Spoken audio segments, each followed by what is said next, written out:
कहानी की शुरुआत होती है जिंग हाउ नाम के एक लड़के से, जो अपनी छोटी बहन मिनी के साथ अकेला रहता था।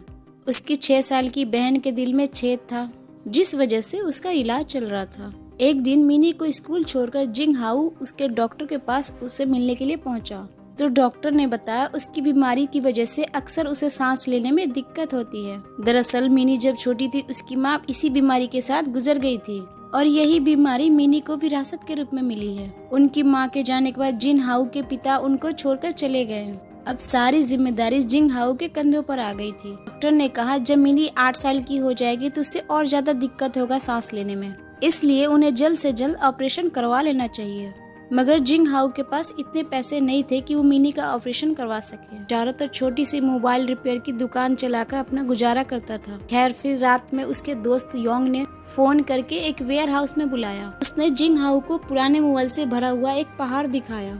उसने कहा ये सारा माल एक बिजनेसमैन का है जो कि जेल में बंद है। अब योंग ने उसे सारा माल 1 लाख येन में बेचने का ऑफर दिया। तब जिंग हाउ खराब से खराब फोन रिपेयर कर सकता है, इसलिए उसने जिंग हाउ को सलाह दी ये सारा फोन अगर उसने ठीक करके बेच दिया तो लाखों का वो मुनाफा कमा सकता है। जिंग हाउ ने उससे 2-4 फोन लिए और घर आकर उसका पार्ट्स को चेक किया, लेकिन उसकी क्वालिटी उस हिसाब से नहीं थी। लेकिन अपने जबरदस्त कारीगरी से उसने फोन को ठीक कर दिया। एहसास हुआ कि फोन को ठीक करने का बिजनेस बनाया जा सकता है, इसीलिए उसने सारे फोन खरीदने का फैसला किया। उसी दिन दुकान को अपना गिरवी रख के लोन के लिए अप्लाई कर दिया। फिर अगले दिन को अपना ठीक किया हुआ फोन को लेकर इलेक्ट्रॉनिक सेंटर में पहुंचा। उसकी कीमत सुनकर उसने सभी फोन को बेचने का हिसाब लगाया। लगभग 9 लाख यंग का फायदा हो सकता है। इतने पैसों में तो अपनी बहन का इलाज करवा के आरामदायक जिंदगी बिता पाएगा।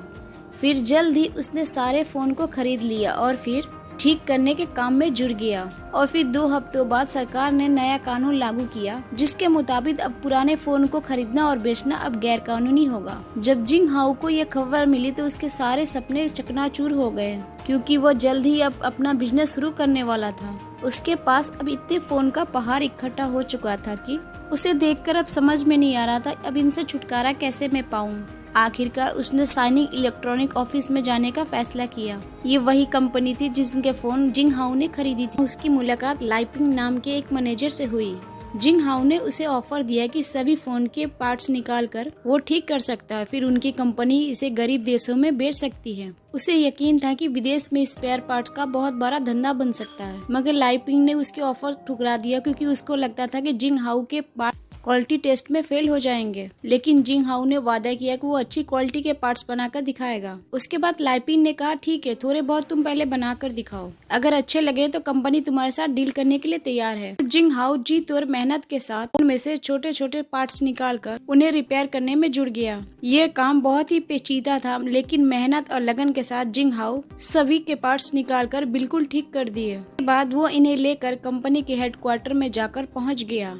कंपनी वालों ने उसका टेस्ट करवाया। आखिरकार जिंग हाउ के पार्ट्स क्वालिटी टेस्ट में पास हो गया। वो दौड़कर लाइपिंग से मिलने गया, लेकिन वो कंपनी के डायरेक्टर मिस्टर जाओ के साथ था। उन्हें उसे क्वालिटी रिपोर्ट दिखाई, मगर लाइपिंग ने कहा उसने पार्ट्स खरीदने का कोई वादा नहीं किया था। दरअसल लाइपिंग ने उससे वादा ऐसे ही कर दिया था, क्योंकि अंदर ही अंदर उसे भरोसा था कि ये 20 साल का लड़का अच्छी क्वालिटी के पार्ट्स कहाँ बना पाएगा।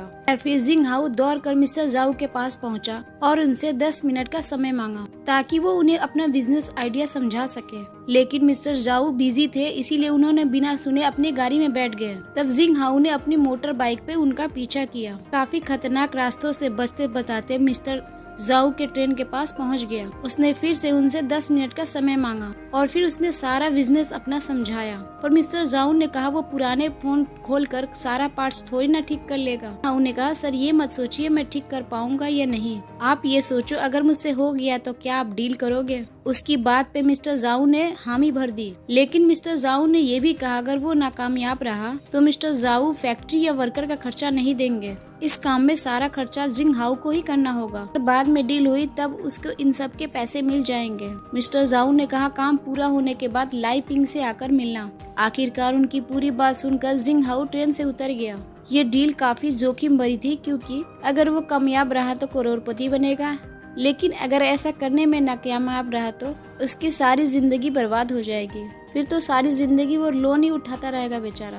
बाद बैंक वालों ने उसकी दुकान भी जब्त कर ली क्योंकि वो कर्ज का पैसा लौटा नहीं पाया था। साथ ही उसे गुजारा करने के लिए अपनी बाइक तक बेचनी पड़ी। उसके बाद वो अपने दोस्त टिम से मिला क्योंकि उसे नौकरी की सख्त जरूरत थी। काफी मिन्नतों के बाद बड़ी बिल्डिंग में खिड़कियों को साफ करने का नौकरी मिल गया। फिर अगले दिन जिम और टिम अपनी नई फैक्ट्री के लिए जगह ढूंढने पहुंचे। जल्द ही उन्हें एक पुराना सा गोदाम मिल गया। जिम हाउ ने उसे 3000 यंग देकर किराए पर ले लिया। इसके बाद उसने टीम के साथ मिलकर पूरे गोदाम की सफाई की ताकि वहां पे फोन को ठीक करने का काम शुरू किया जा सके। आखिरकार सारा माल भी गोदाम में पहुंच गया। वर्कर की जरूरत थी मगर वर्कर को पैसे देने के लिए उनके पास पैसे नहीं थे। इसीलिए किसी ने उन्हें सलाह दी कि उन्हें रिटायर लोगों को काम पे रखना चाहिए। इसके बाद वो एक कॉनमॉय के लड़की के साथ मिले जो कि पहले इलेक्ट्रॉनिक कंपनी में काम करती थी। लेकिन एक एक्सीडेंट में उसकी सुनने की शक्ति चली गई। तब जिन हाउ ने उसे काम पर रखा और चिल्लाकर उसे काम सिखाया।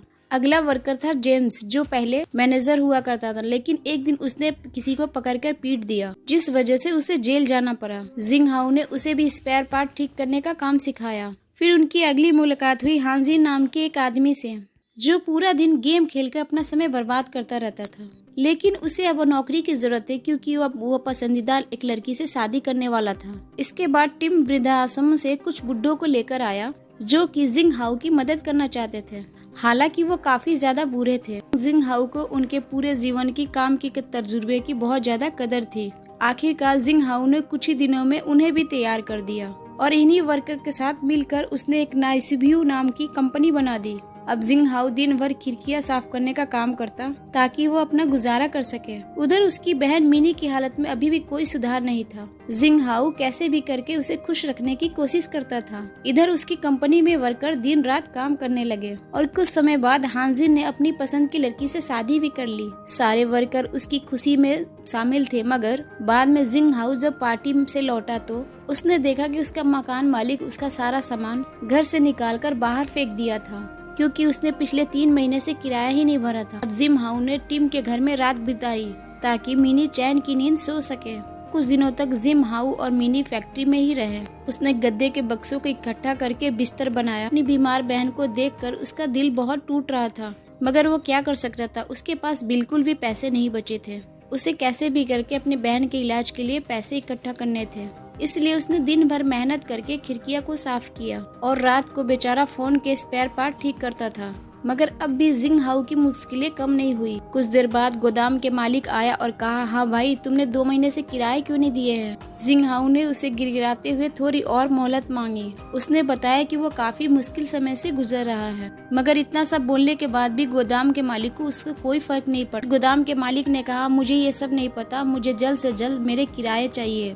फिर एक दिन की बात है, बहुत तेज तूफान आ रहा था और अचानक से जिंग हाउ भीगता हुआ लाई पिंग के गाड़ी के सामने आकर खड़ा हो गया। उसने लाई पिंग से 1 लाख यंग की भीख मांगी क्योंकि उसे और कोई रास्ता दिखाई नहीं दे रहा था। मगर लाई पिंग ने इनकार कर दिया और मिस्टर जाओ ने जिस तरह से डील की है वैसे ही काम होगा और उसकी ये हालत देखकर मिस्टर जाओ भी उससे मिलना नहीं चाहेंगे। ये सुनकर जिंग हाउ का दिल टूट गया। उसे कुछ समझ में नहीं आ रहा था वो क्या करे।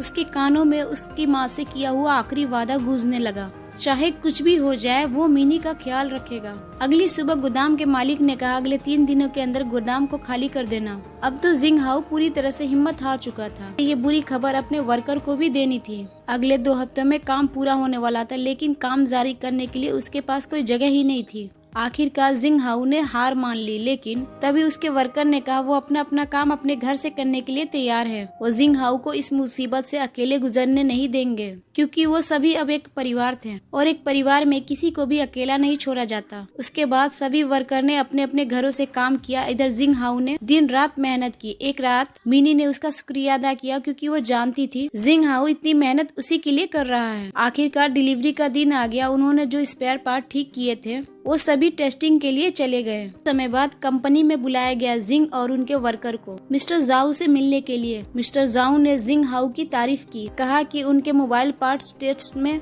87% से पास हो गए हैं। उसके काम से खुश होकर मिस्टर जाओ ने जिंग हाउ को 2 साल के लिए कॉन्ट्रैक्ट का ऑफर दिया जिसके बदले में उसे 50 लाख यंग मिलने वाले थे। का जीत और मेहनत करने के बाद मिस्टर जिंग का मेहनत रंग लाई। फिर डील पक्की होने के बाद मिस्टर जिंग हाउ और उनके वर्कर नाच गाकर खुशी मनाया। फिर कुछ समय बाद उसने मिनी का भी इलाज करवाया। इसके 6 साल बाद हम देखते हैं कि जिंग की कंपनी नाइकी ने तो नई ऊंचाइयों को छू लिया था और फाइनली जिंग हाउ अब करोड़पति बन चुका था। इसके साथ ही उसके सभी साथी जिन्होंने बुरे वक्त में उसका साथ दिया था वो भी अमीर हो गए। जिसने भी उसके बुरे वक्त में साथ दिया था उसने भी उसका हाथ नहीं छोड़ा, उसने उन्हें भी अमीर बना दिया था। अब वो सभी भी अच्छे खासे अमीर हो गए थे। वीडियो पसंद आई हो चैनल को सब्सक्राइब कर दे, इस वीडियो को लाइक कर दे। फिर मिलते हैं नए